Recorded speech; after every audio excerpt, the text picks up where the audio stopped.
కూకట్పల్లి సహస్ర హత్య కేసులో బాలుడి ఇంట్లో క్లూస్ టీం తనిఖీలు చేపట్టింది. ఇంట్లో ఆధారాలు సేకరిస్తోంది క్లూస్ టీం. ఇప్పటికే బాలుడి ఇంట్లో కత్తి, రక్తం మరకలతో ఉన్న దుస్తులు, చీటీ స్వాధీనం చేసుకున్నారు పోలీసులు.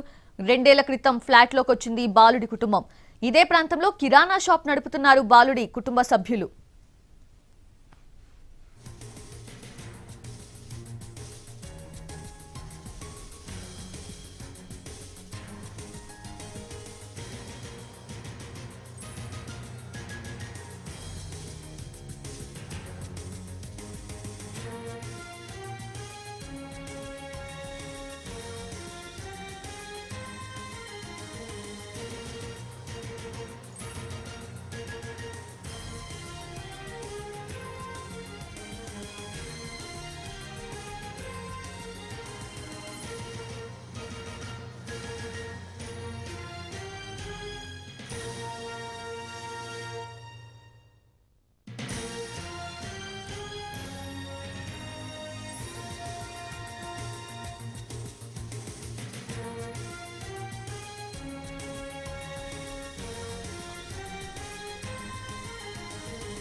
కూకట్పల్లి సహస్ర హత్య కేసులో బాలుడి ఇంట్లో క్లూస్ టీం అయితే ప్రెజెంట్ తనిఖీలు చేపట్టింది. ఇంట్లో ఆధారాలు సేకరిస్తూ ఉంది.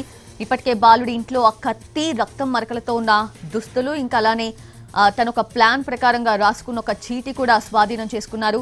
అయితే లేటెస్ట్ అప్డేట్స్ తెలుసుకుందాం. అక్కడ కరెంట్ సిచ్యువేషన్ ఎలా ఉంది తెలుసుకునే ప్రయత్నం చేద్దాం. మా ప్రతినిధి రాధిక అక్కడే లైవ్ లో సిద్ధంగా ఉన్నారు సహస్ర ఇంటి నుంచి. రాధిక, అంటే దొంగతనంకి ప్లాన్ చేసిన వాడు వెళ్ళి దొంగతనం చేసుకొని పోయేవాడేమో, కానీ ఆ రోజు పాప ఆ ఇంట్లో ఉండటమే పాపం అయిపోయింది. ఈరోజు లోకానే లేకుండా పోయింది. ఇంతటి దారుణానికి ఒడిగట్టాడు. సో క్లూస్ టీం అయితే ఏమైనా చెప్తున్నారా? అసలు వాళ్ళు అయితే ఆధారాలు సేకరిస్తూ ఉన్నారు. స్థానికులు ఏమైనా చెప్తూ ఉన్నారు? అసలు ఏం జరుగుతుంది అక్కడ? సిచ్యువేషన్ ఎలా ఉంది? రైట్ సౌజన్య, ప్రస్తుతం మనం సహస్ర ఇల్లు ఏదైతే ఉందో పెంట్ హౌస్లో ఉన్న ఆ ఇంటి ఫ్లోర్లో ఉన్నాము. ప్రస్తుతం ఉన్న ఇంటి దగ్గర మనకి ఒక్కసారి సీన్ రీకన్స్ట్రక్షన్ చేసి చూసే ప్రయత్నం చేద్దాము. ఎందుకంటే ఆ రోజు బాలుడు ఎక్కడి నుంచి వచ్చాడు, ఎలా వచ్చాడు అనేది ఒక్కసారి మనము గమనించినట్టయితే, నేను ఉన్న బిల్డింగ్ ఏదైతే ఉందో ఈ బిల్డింగ్ సహస్ర వాళ్ళ బిల్డింగ్. మనకి ఆపోజిట్లో కనిపిస్తున్న బిల్డింగ్ ఏదైతే ఉందో డిస్టెన్స్ ఒక్కసారి ఇటు చూసే ప్రయత్నం చేద్దాము. చాలా దగ్గరగా నా చెయ్యికి ఈజీగా అవతల బిల్డింగ్కి నేను చెయ్యి పెట్టేంత డిస్టెన్స్ మాత్రమే ఉంది. మరొక వైపు మనం గమనించాల్సిన విషయం, ఇక్కడ డ్రైనేజ్కి సంబంధించిన పైప్ లైన్కి సంబంధించిన పైప్ ఒకటి ఉంది. దీని సహాయంతోనే మేబీ ఆ బాబు అక్కడ పైకి ఎక్కి అక్కడ నుంచి దీని సహాయంతో, దీని హెల్ప్ తీసుకొని ఇటువైపు దూకి ఉంటాడు. ఆ తర్వాత ఇక్కడ మనకి ఒక పిల్లర్ కూడా, హాఫ్ కన్స్ట్రక్టెడ్ పిల్లర్ కూడా మనకి ఇక్కడ కనిపిస్తుంది. సో ఇక్కడ నుంచి ఇటు దూకేసి ఈజీగా ఈ ఫ్లోర్లోకి దిగే అవకాశాలు చాలా కనిపిస్తున్నాయి. సో అక్కడ నుంచి పక్క బిల్డింగ్లో 4th ఫ్లోర్లో నివాసం ఉంటున్న ఈ బాలుడు చాలా ఏళ్ళుగా వీళ్ళ ఫ్యామిలీతో కూడా, అంటే చుట్టుపక్కల ఉండే వాళ్ళతో కొంత రిలేషన్, అంటే హాయ్ బాయ్ రిలేషన్ అయితే తప్పకుండా ఉంటుంది. కాబట్టి ఈ పాప, వీళ్ళ కుటుంబ సభ్యులు, ఆ బాలుడికి, వాళ్ళ ఫ్యామిలీస్కి, ఈ పక్క బిల్డింగ్లో ఉన్న కుటుంబాలకి కూడా ముఖ పరిచయం అయితే ఉండి ఉంటుంది. సో మనకి ఇక్కడ స్థానికులతో మాట్లాడుతున్నప్పుడు తెలిసిన విషయం ఏంటంటే, ఆ బాలుడు గతంలో పాప బర్త్డేకి కూడా ఇంటికి వచ్చి అటెండ్ అయ్యాడు వాళ్ళ సిస్టర్తో పాటు అని తెలుస్తోంది. సో వాళ్ళకి వీళ్ళకి కొంత ఫ్రెండ్షిప్ రిలేషన్ అయితే ఉంది. ఇటు ఫ్యామిలీస్కి కూడా కొంత ఫ్రెండ్షిప్ అయితే ఉంది అనేది క్లియర్గా అర్థమవుతుంది.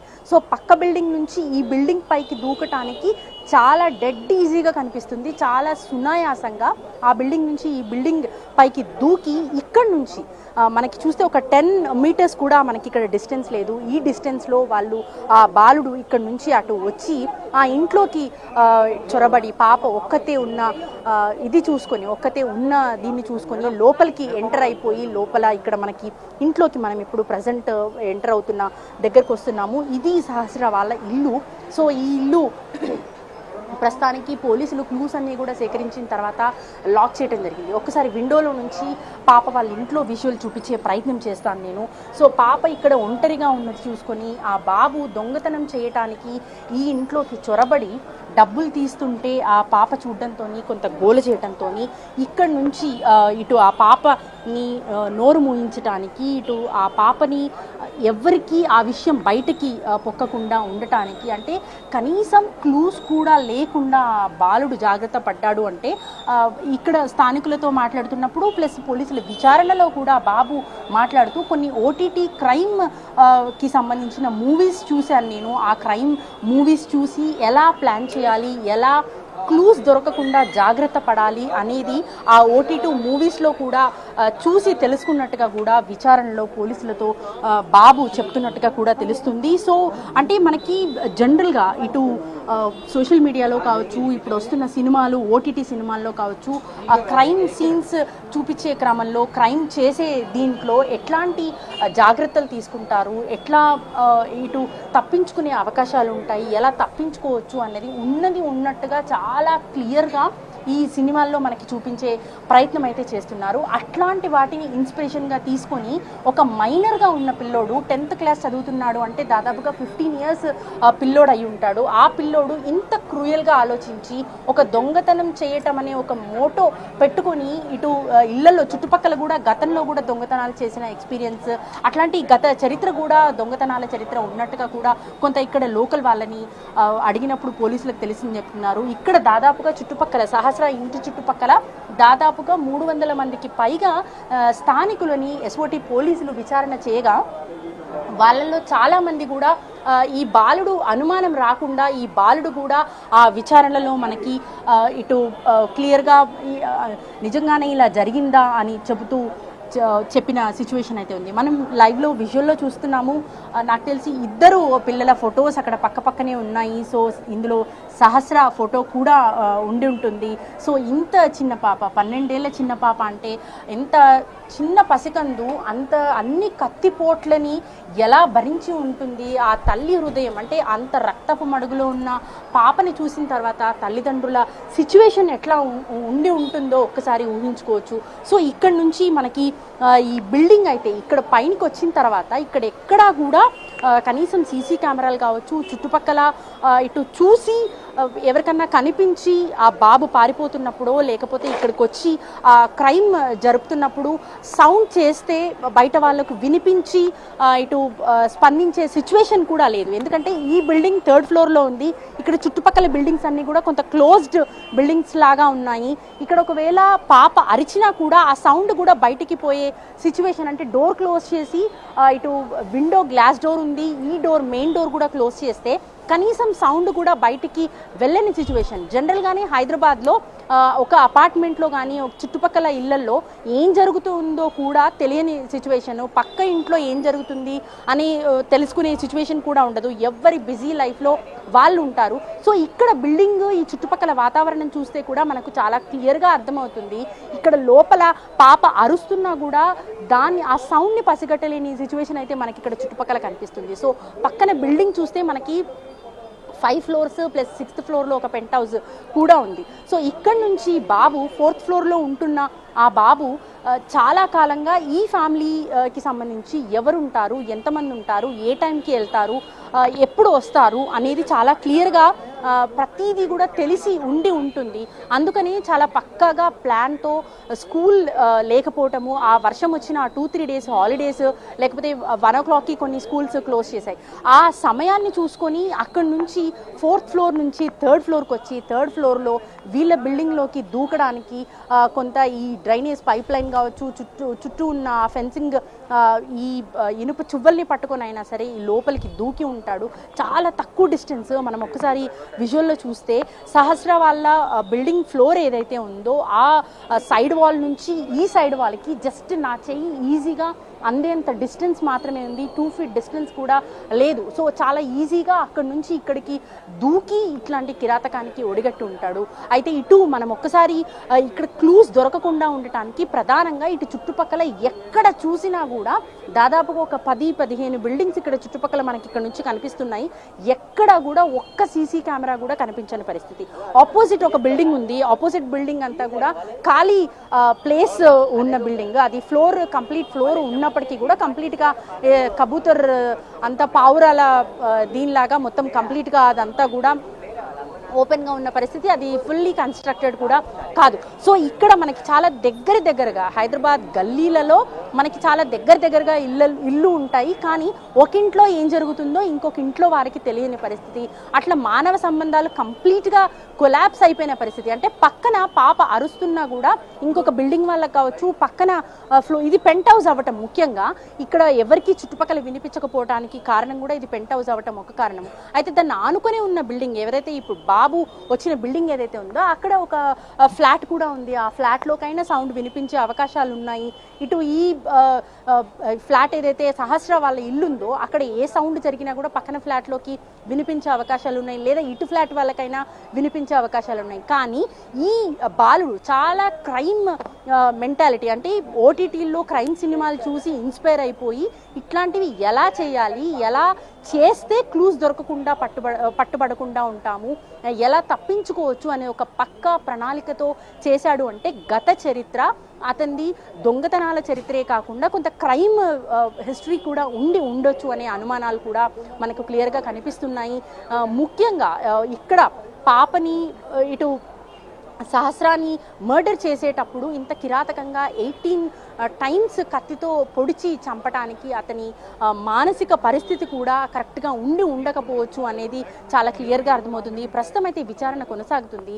ఇటు ఇక్కడ చుట్టుపక్కల వాళ్ళందరినీ కూడా ఎస్ఓటీ పోలీసులు విచారణ చేస్తున్న క్రమంలో ఇక్కడ ఒక టెక్కీ చెప్పిన ఇన్ఫర్మేషన్ ప్రకారం, అంటే ఏదైనా ఒక క్రైమ్కి పాల్పడినప్పుడు, ఒక చిన్న దొంగతనానికి పాల్పడినప్పుడు కూడా ఒక టెన్షన్ వాతావరణం, అంటే ఎక్కడ దొరికిపోతామో తల్లిదండ్రులకి, లేదా మన చుట్టుపక్కల వాళ్ళకి, ఫ్రెండ్స్కి మన బిహేవియర్లో ఏమైనా తేడా వస్తుందేమో అనే ఒక భయాందోళన అనేది చాలా కాన్షియస్గా ఉంటారు. అట్లాంటిది ఈ బాబు ఒక మర్డర్ చేసి 5 days వరకు కూడా ఎట్లాంటి క్లూసు దొరకకుండా ఆ బాబు కూడా ఎస్ఓటీ పోలీసుతో మాట్లాడినప్పుడు నిజంగా ఇలా జరిగిందా అని ఒక యాక్టింగ్ చేస్తూ వాళ్ళ ముందు పర్ఫామ్ చేశాడు. అంటే ఆ బాబు ఒకవేళ ఇది దొరకకపోయి ఉంటే కనుక ఫ్యూచర్లో చాలా పెద్ద క్రిమినల్ అయ్యే అవకాశాలు అయితే చాలా ఎక్కువగా ఉండేవి. ముఖ్యంగా ఇట్లాంటి క్రిమినల్ మెంటాలిటీతో పెరగటము, మనము అతను రాసిన లెటర్లో కూడా చూస్తే మెషన్ డన్ అని డాన్ అని రాశాడు, DON అని డాన్ రాశాడు. అంటే మినిమం ఎడ్యుకేషన్ కూడా 10th చదివిన పిల్లోడికి మినిమం ఎడ్యుకేషన్ కూడా లేదు.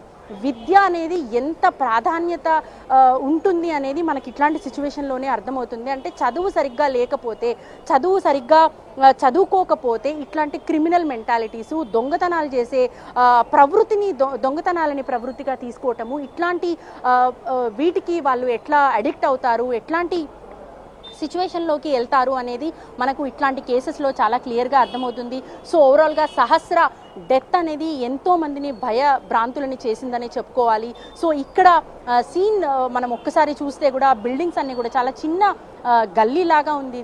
ఈ గల్లీలో చాలా దగ్గరగా ఇల్లు ఉన్నప్పటికీ కూడా వీళ్ళ మధ్య దూరం చాలా ఎక్కువగా ఉందని చెప్పుకోవచ్చు. అంటే హైదరాబాద్ సిటీ కల్చర్లో ఇంత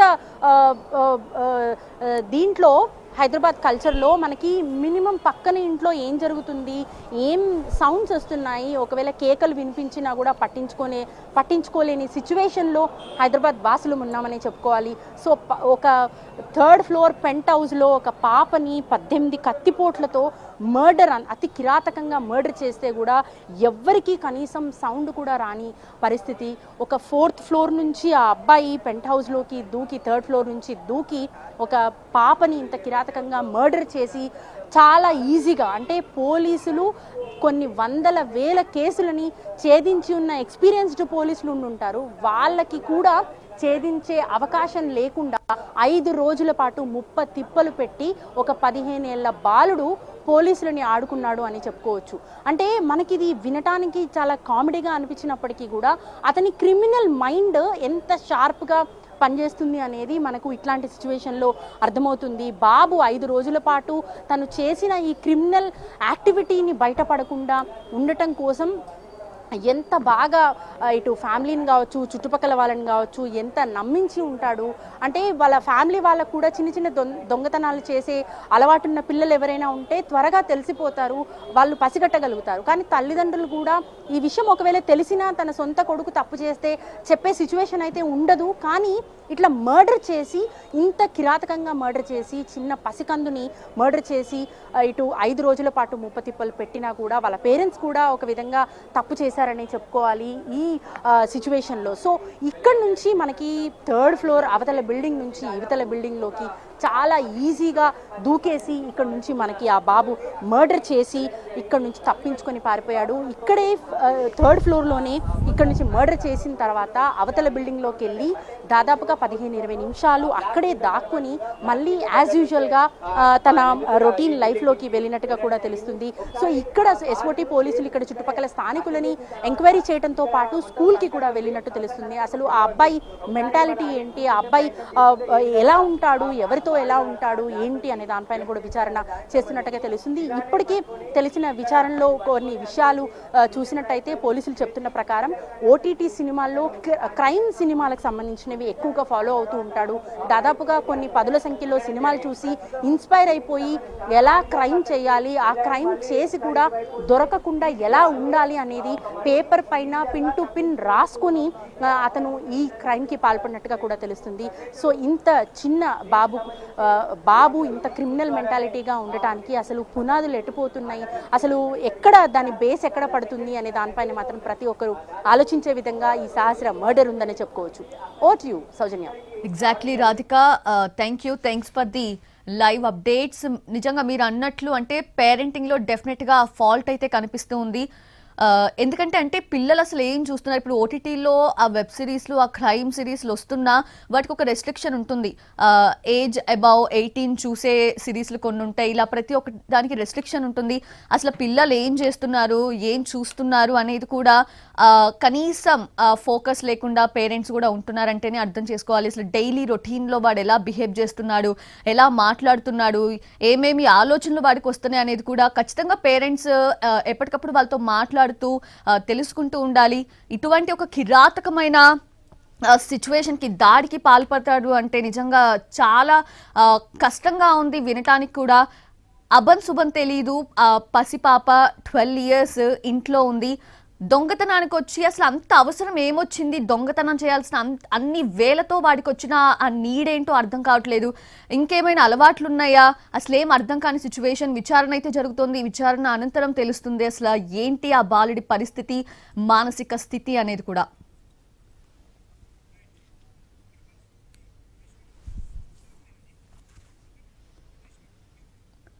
మోర్ అప్డేట్స్ తెలుసుకునే ప్రయత్నం చేద్దాం. మా crime input editor Ramesh Vaitla అందిస్తారు. సహస్ర హత్య కేసులో అటు పోలీసుల విచారణ కొనసాగుతుంది. అయితే ఒక బాలుడు ఈ హత్య చేసినట్లు ఇప్పటికీ పోలీసులు తెలిసారు. అయితే దీనికి సంబంధించినట్లయితే ప్రస్తుతానికి స్థానికులు మనతో ఉంటున్నారు. నిజంగా అసలు ఏం జరిగింది అనుకుంటున్నారు? అలా జరిగిందేందో కానీ చింతిస్తున్నాను నేను చాలా. ఫస్ట్ థింగ్, ఆ పాప చనిపోవడం అనేది బాధాకరము. ఆ పాపని అత్యంత దారుణంగా చంపడం. అందులో ఇంకో షాకింగ్ న్యూస్ ఏంటంటే మరి మీడియా నిర్ధారించలో తెలియదు, కొన్ని ఛానల్స్లో వస్తున్నాయి. కానీ ఫస్ట్ నా సజెషన్ ఏంటంటే ఛానల్స్ కొన్ని పోలీసులు నిర్ధారించే వరకు ఒకరి గురించి చెప్పొద్దాను. ఎందుకంటే 8 క్లూస్ టీమ్స్ వర్క్ చేసినాయి. గవర్నమెంట్ అనేది ఏ గవర్నమెంట్ ఉన్నా ఫస్ట్ అంతా కొన్ని పట్టుకోవాలంటే వాళ్ళు సాయి శక్తిలో పనిచేస్తారు. కానీ ఇప్పుడు ఇంటి ఓనర్ని బదనాం చేయడం, పక్కన ఓనర్ని బదనాం చేయడం మీడియాకు ఉద్యోగం తగ్గించుకోవాలి. ఎందుకంటే అత్యుత్సాహం కూడా చూపించద్దు. ఎందుకంటే వాళ్ళు ఎంత పెయిన్ ఉన్నారో మాకు తెలుసు. ఎందుకంటే మాకు రిలేషనే. నేను నిన్న మొన్న కూడా చెప్పాను, ఈ ఓనర్ అనేవాడు చాలా సిన్సియరు.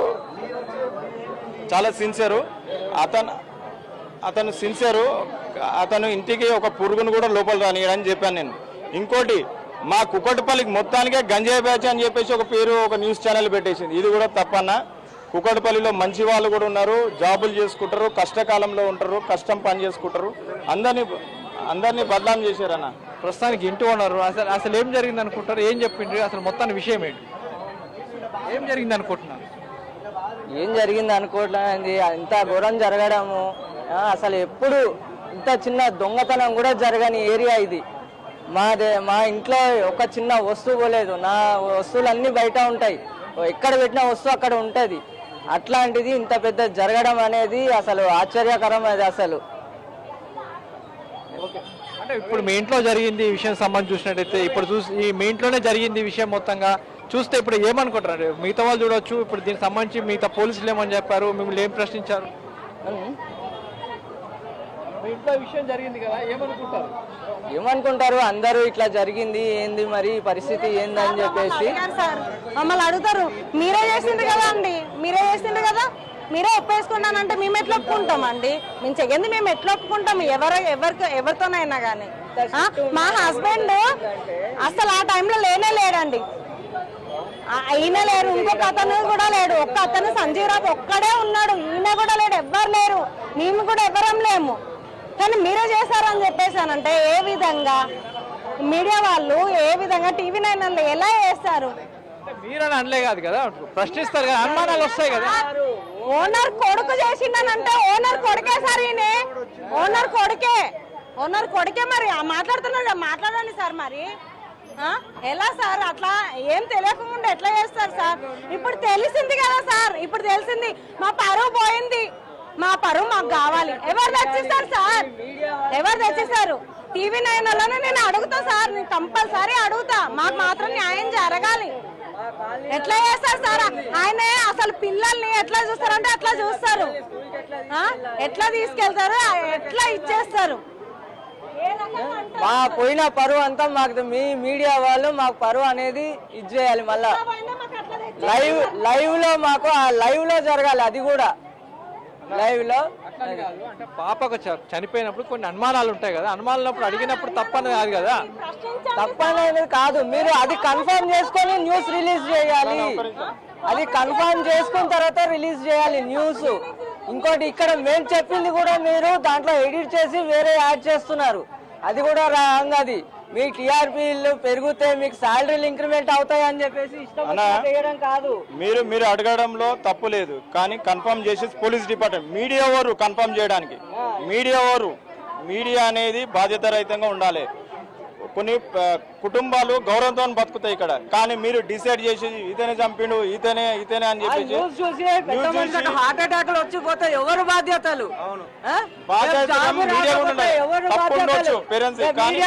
చూస్తారా వాళ్ళని? కానీ అన్న మీరు చెప్తున్నా ఎన్టీవీ అంటే గౌరవం, చాలా మంచి న్యూస్ ఇస్తుంది ఎన్టీవీ కూడా, మీరు ఇవ్వలేరు అనుకుంటా. కొన్ని ఛానల్ పేరు చెప్పొద్దు, కానీ ఫస్ట్ ఎంక్వైరీ చేసే పోలీస్ డిపార్ట్మెంట్ వాళ్ళ చేతిలో ఉంటుంది. వాళ్ళు కన్ఫర్మ్ చేసేదాకా ఒక మీడియా అనేది ఒకరి మీద బ్లేమ్